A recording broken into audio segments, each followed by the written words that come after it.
Sa kalayuan nakikita ko ang isang ama at ang kanyang anak na magkahawak kamay sa kaibuturan ng aking pagkatao. Sumisilip ang makasariling pagnanasa.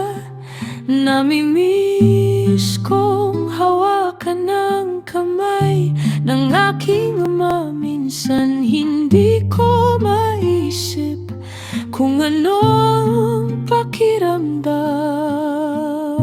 noon. Umalis ang akin nang ako'y maliit pa lamang. Sinabi ng nanay ko na baka sirain niya ako,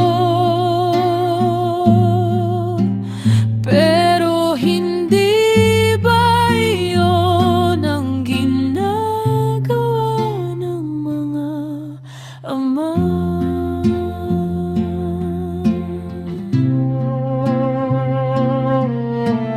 Minsan sinusubukan kong alalahanin siya at ngumiti dahil alam kong sobra niya akong minahal sa hangin.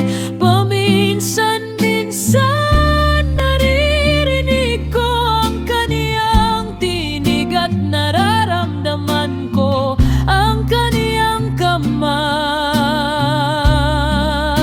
na umalis ang akin na